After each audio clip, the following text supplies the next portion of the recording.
안녕하십니까. 나우동의 건축사사무소 BIM 건축개발팀입니다.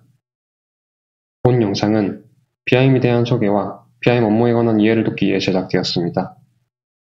앞으로 많이 발생될 BIM 프로젝트의 관리에 도움이 되시길 바라며 재미있게 시청해 주시면 감사하겠습니다. 목차는 총 4개로 구성되어 있습니다. BIM은 무엇인지 다시 한번 살펴보고 도입 시의 장점을 CAD와 비교하여 설명드리겠습니다. 후반부의 BIM 프로젝트 발생 시 사용되는 BIL의 개념을 살펴보고 마지막으로 예고된 변화에 대한 내용을 보여드리겠습니다. BIM이란 빌딩 인포메이션 모델링의 약자로 건물 정보 모델로 해석이 가능합니다. 많은 분들이 BIM의 약자같이 잘 알고 계시겠지만 모델링이란 단어로 인하여 BIM은 3D의 한 종류다 라는 오해가 생기기도 합니다. BIM은 가운데 있는 인포메이션이 핵심이며 정보를 모델링한다는 개념으로 접근하시는 것이 좋습니다. 즉, BIM은 건축과 IT의 융합 기술로 볼 수 있습니다. BIM 기술은 초기 계획 단계부터 건물의 유지 및 철거 단계까지 건물의 전생애 주기 동안 발생되는 모든 정보를 작성하고 관리할 수 있는 시스템이기 때문에 건축 설계 단계에서의 BIM 사용은 단순히 3D 형상뿐만 아니라 그와 연결된 정확한 정보를 입력하는 것이 매우 중요합니다.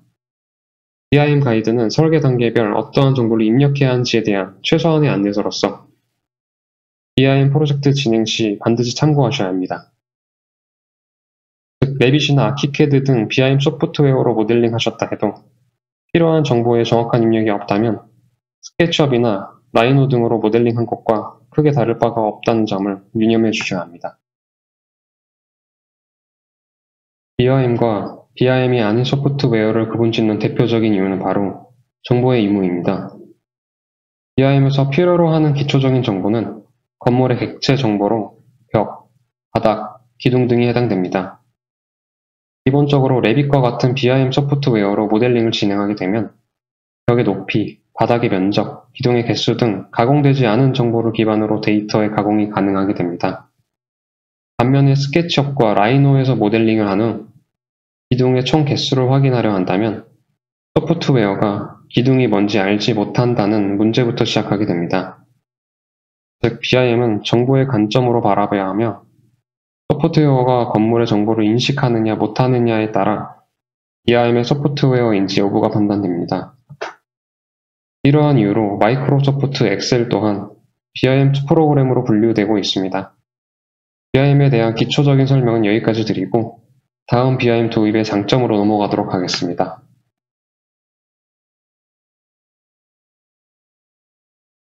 BIM을 도입하려는 가장 큰 이유 중에 하나가 바로 비용에 관한 문제입니다. BIM을 도입하면 시간이 줄어든다더라, 도면 그리는 시간이 많이 줄어든다더라 라는 얘기를 많이 들어보셨을 겁니다.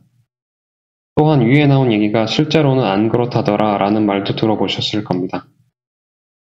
초기 BIM 도입 당시 BIM의 장점은 보시는 그래프와 같이 이론적으로 설명되었습니다. 기존 설계 프로세스 대비 의사결정이 앞으로 당겨져 전체 부위 비용은 줄어든다는 그래프입니다. 이 그래프에는 BIM 도입 시의 어려움도 같이 설명될 수 있습니다. 초기 설계 단계에서 기존 설계 프로세스와 대비하여 많은 노력이 필요하게 되는데 그래프만 보더라도 BIM 설계가 기존 설계 프로세스로 진행하는 것보다 수배의 노력이 더 필요하다는 것을 알 수 있습니다. 특히 BIM 설계가 처음일 경우 생각보다 더 많은 노력이 필요하고 결과물에 대한 불확실 때문에 많은 두려움을 갖기도 합니다. 앞서 설명드린 BIM의 장점은 완전한 BIM으로 전환이 되었을 때 얻을 수 있는 장점입니다. 하지만 현실적으로는 앞서 언급한 내용 등의 어려움을 이유로 CAD와 BIM 업무가 공존하는 문제가 발생하고 있습니다. 두 방식을 혼용하면 아래 그래프와 같이 추가의 비용이 발생되며 시간도 배로 늘어나는 위험성을 가지게 됩니다. 이러한 일이 발생되는 큰 이유 중 하나가 BIM을 단순히 3D로 인식하기 때문입니다. 설계 업무를 주로 이끌어 나가는 고연차 직급들은 BIM을 툴로 인식하여 배우기를 꺼려하고 저연차에게 그 업무를 맡깁니다. 지금까지 해왔던 스케치업 업무를 레빗으로 대체한다고 보기 때문입니다. 그 행위에서 발생되는 손해를 단순히 도면으로만 환산한다면 같은 도면을 2장씩 새로 그리는 것과 같습니다. 이러한 위험성을 벗어나 효율적인 BIM 프로세스를 진행하기 위해선 고연차 직급에서 BIM을 활용하여 주도적으로 프로젝트를 진행하고 100대1 미만의 스케일과 일부 도면만 CAD로 작업하는 등 기존의 방식을 탈피한 업무 프로세스의 변화가 필요합니다. 또한 BIM은 건설사에선 프리컨스트럭션이라고 불릴 만큼 시공과 많이 닮아 있고 고연차에서 진행해야 효과가 나타난다는 것을 명심하셔야 합니다. 실제 우리 회사 BIM 교육 결과를 보면 저연차가 사용법 습득은 빠르나 실제 설계에 적용함에 있어 고연차가 월등히 우수하게 나와 있습니다. BIM이 어려운 이유를 보면 새로운 소프트웨어에 익숙하지 않은 문제도 있지만 활용할 수 있는 전체 가이드라인, 즉 기준이 잡혀있지 않은 문제도 있습니다. CAD와 다르게 BIM은 많은 정보의 집합으로 되어 있기 때문에 명확한 기준을 가지고 있어야 업무의 혼선을 줄일 수 있고 품질을 유지할 수 있습니다. 한 가지 예로 템플릿과 같은 기준 파일은 BIM의 도면화 과정을 대폭 단축시켜 업무 효율을 높일 수 있고 라이브러리는 일정 품질을 유지시키며 모델링 시간을 단축시킬 수 있습니다. 그래프로 보시겠습니다. 일단 앞에서 보신 CAD 기반 업무에 대한 그래프입니다.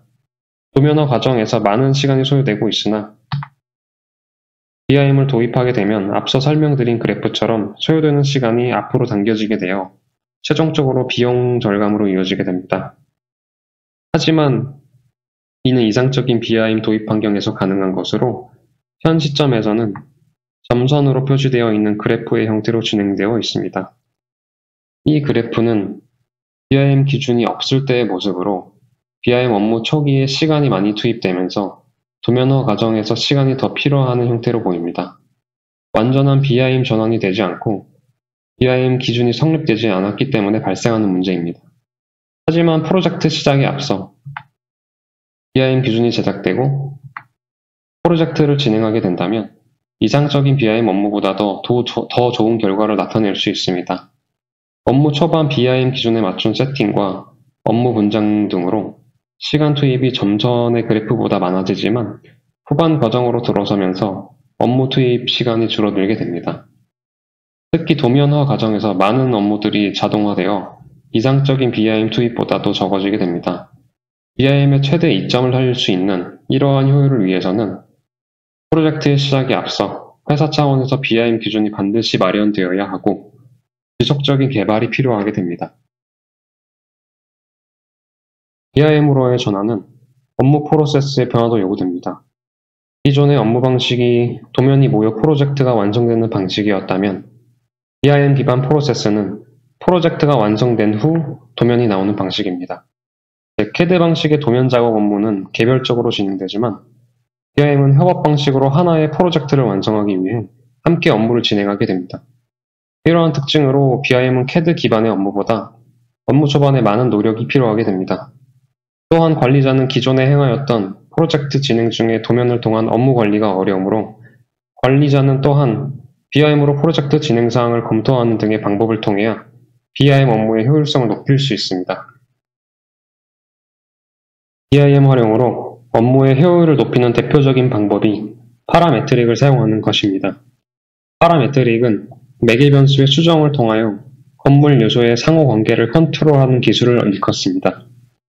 2D 기반의 설계는 도면 간 유기적 연관관계가 없어 도면이 변경되게 되면 연관된 모든 도면을 수정해야 하는 추가 작업이 필요합니다. 하지만 BIM은 매개 변수를 통해 연관된 모든 도면이 함께 수정되는 것은 물론이고 인면의 흐름에 따른 디자인의 유기적인 변화, 복도의 폭 변경에 따른 일괄 수정 등 사용자의 의도에 따라 편리하게 업무를 처리할 수 있도록 도와줍니다. 최근 BIM 발주가 늘어남에 따라 과업 지시서에서 나오는 BIM 업무에 대하여 파악할 필요가 있습니다. 2020년에 나온 국민건강보험본부 제245 부산촬영소 미래해양과학관을 분석해보면 지금까지 나왔던 BIM 과업 지시서 내용과 크게 다르지 않으나 BIM 데이터 활용을 늘려나가고 있는 것을 알 수 있습니다. 지침 내용을 보면 BIM 과업 수행 시 기본적으로 만들어지는 3D 모델을 활용한 수시도 및 조감도 제작, 3D 동영상 제작, 설계한 검토를 수행해야 합니다. 최근에는 CAD와 BIM의 이중 작업을 없애고자 CAD 결과물 제출의 금지 조항이 생겼으며 BIM 소프트웨어에 저장된 도면과 납품된 도면이 상호 일치하도록 규정하고 있습니다. 추가적인 사항으로는 견적 업무 진행 시 BIM으로 산출한 것을 근거로 한 데이터를 사용하도록 하고 면적과 법규에 대한 검토 또한 BIM 데이터에 근거하도록 하고 있습니다. BIM 거업 내용은 대부분 프로젝트가 조달청 시설사업 BIM 적용 기본 지침서 2.0 버전을 준수하도록 하고 있으며 조달청의 맞춤형 서비스 발주가 아닌 일반 발주에서도 BIM 거업 내용은 대부분 조달청 지침서를 기준으로 하고 있습니다. 이러한 지침서를 반영하여 우리 회사도 나우 가이드라인을 배포하였으며 조달청 가이드라인을 포함한 BIM 관련 가이드라인을 포괄 정리하여 배포하였습니다. 업무에 불필요한 내용을 배제하고 반드시 필요한 사항만 정리하여 보기 좋게 구성되었으니 BIM 업무에 많은 참고 부탁드립니다. BIM 업무 진행 시 가장 먼저 듣게 되는 생소한 내용이 있는데 바로 BIL 또는 LOD입니다. BIL은 BIM Information Level, LOD는 Level of Development, Level of Detail 등으로 불리고 있는데 전자는 국내, 후자는 미국 및 영국에서 많이 사용하는 BIM 업무 단계별 객체 및 척성의 표현 수준입니다. BIL이나 LOD를 사용하는 이유는 설계 단계별 필요한 정보를 어느 정도로 입력할지에 대해 규정하고 BIM 정보의 부족이나 과다를 방지하기 위해서입니다. LOD는 100부터 500, BIL은 10부터 60단계로 구분되어 있으며 단순히 비교하자면 LOD 100은 BIL 10, LOD 200은 BIL 20으로 제일 큰 단위의 숫자가 같으면 비슷한 수준을 담고 있다고 생각하시면 됩니다. BIL은 BIL 10부터 40까지 설계 프로세스에 맞출 수 있습니다. BIL 10은 기획 단계, 20은 계획 설계, 30은 기본 설계, 40은 실시 설계에 주로 요구하는 정보 표현 수준을 담고 있습니다. BIL 10의 경우 메스 형태로 모델링되며 면적과 높이, 볼륨, 위치 및 방향 등의 정보를 담고 있습니다. LH 공동주택 현장 설계 단계에서 적용되어 발주가 나오고 있습니다. BIL 20은 계획 설계 수준의 형상을 표현해야 합니다. 단순 벽과 개구부가 존재하는 형태로 모델링을 진행하며 커튼홀과 수직 동선의 계략적 형태를 표현하게 됩니다. BIL 30은 기본 설계 수준에서 필요한 모든 부재의 존재를 모델링해야 합니다. 모든 구조 부재와 마감재, 수직 동선의 정확한 표현을 해야 합니다. 특히 공간에 대한 모델링을 추가적으로 진행해야 합니다. MEP와 같은 기계, 전기, 설비 등은 계약사항에 따라 달라질 수 있습니다. MEP의 BIM 모델링은 비용과 시간 면에서 많은 투자가 필요하므로 계약 시 반드시 확인이 필요한 사항입니다. BIL 40은 실시 설계에서 표현되는 모든 부재를 표현하며 특별한 이유가 없다면 100분의 1 이상의 스케일은 전부 모델링해야 합니다. 또한 철근 등 입찰에 필요한 수량 산출을 진행할 수 있는 모든 정보가 입력되어야 합니다. BIL 50과 60은 건축물의 시공 및 유지 관리에 활용되는 수준으로 설비의 전력 사용량, 콘센트의 위치, 부재의 강선 및 제작사 등의 많은 정보가 추가적으로 필요하게 됩니다. 앞서 보신 것처럼 정보 표현 수준이 올라갈수록 BIM 결과물에 표현해야 하는 개별 부재들에 대한 정보들이 많기 때문에 작업 시간이 오래 걸리고 업무에 혼선이 빚어질 수 있습니다. 이러한 이유 등으로 앞서 말씀드린 BIM 기준이 반드시 필요하게 됩니다. BIL 단계별 몇 가지 예로서 부재의 형상 변화를 간략하게 보여드리겠습니다. 우선 철골 구조입니다. BIL 10단계에서는 반드시 표현을 하지 않아도 무방합니다. BIL 20단계에서는 단순히 철골 구조가 존재함을 보여주고 BIL 30단계에서는 재료에 대한 정보도 입력해주게 됩니다. BIL 40단계로 가서는 접합 방식과 정확한 재료까지 입력하게 됩니다. 다음은 커튼홀입니다. BIL 10단계에서는 커튼홀에 대한 정보를 특별히 표현하지 않고 BIL 20단계에서는 커튼홀 그리드와 멀리언 트랜섬을 단순하게 표현합니다. BIL 30에서는 커튼홀의 규격과 개구부의 존재를 표현해주며 BIL 40에서는 커튼홀의 정확한 재료와 창호의 열리는 방향 등 세부 정보를 입력하게 됩니다. 마지막 건축벽의 경우입니다. BIL 10의 경우 벽은 메스로의 표현도 생략 가능합니다. BR20에서 벽이 존재함을 표현하고 BR30단계에서는 벽이 구성하는 재료들을 입력하게 됩니다. 마지막 BR40단계에서는 벽을 구성하고 있는 정확한 재료의 명칭과 높이를 입력해야 합니다. 지금까지 BIM에 관한 개괄적인 내용들을 살펴보았습니다. 마지막으로 BIM이 어떻게 적용되고 있으며 어떻게 변화될지를 살펴보도록 하겠습니다. 조달청의 경우 BIM을 선도적으로 도입하고 있습니다. 2019년부터 총 사업비 100억 이상, 200억 미만 프로젝트의 경우 계획 설계 단계에서 건축 BIM 성과물 납품을 의무화하고 있습니다.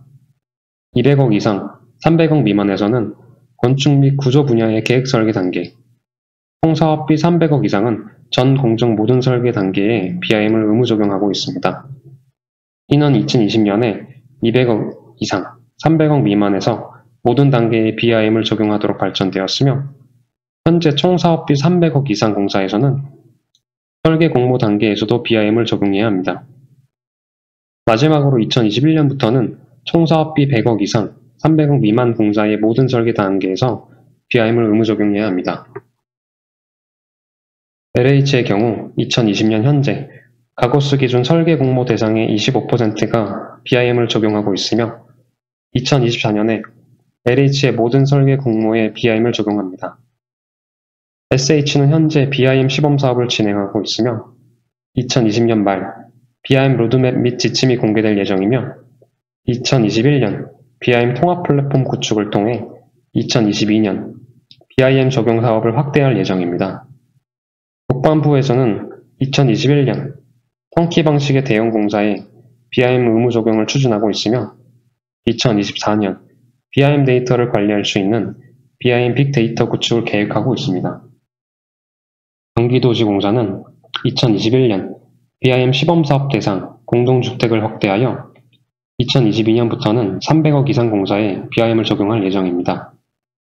또한 2023년에 건축물을 유지관리하는 방법을 활용할 BIM 플랫폼을 개발하고 2025년에는 모든 사업에 BIM을 의무적으로 적용하는 로드맵을 발표하였습니다. 철도공사의 경우 2020년까지 CAD와 BIM의 투트랙 전략을 사용해 왔으며 부분적으로 BIM 활용도를 늘려 2022년 풀 BIM 활용을 위한 역량을 강화한다는 계획입니다. 2024년에는 건설 영역에서 BIM을 적용하여 비용 최소화를 목표로 하는 방안을 수립하였습니다. 각 공기업별 추진 중인 BIM 적용을 위한 계획을 보면 알 수 있듯이 현재 2D 기반의 설계 프로세스에서 BIM 기반으로 넘어가기 위한 과정 중에 있습니다. 지금까지 BIM에 대하여 전반적인 내용을 간략하게 설명드렸습니다. 보시는 바와 같이 기술 변화의 한 흐름 속에서 BIM으로의 전환은 불가피할 것으로 보입니다. 현재 발주처별로 BIM 도입 부지를 강하게 하고 있으며 이에 따라 우리 회사도 더욱 적극적인 대응을 진행하고 있습니다. 본 영상을 시청하시는 임직원분들께서도 우리 회사의 BIM을 정착시킬 수 있도록 많은 관심 부탁드립니다. 많은 도움이 되셨기를 바라며 BIM에 대한 첫 영상을 마무리하도록 하겠습니다. 시청해주셔서 감사합니다.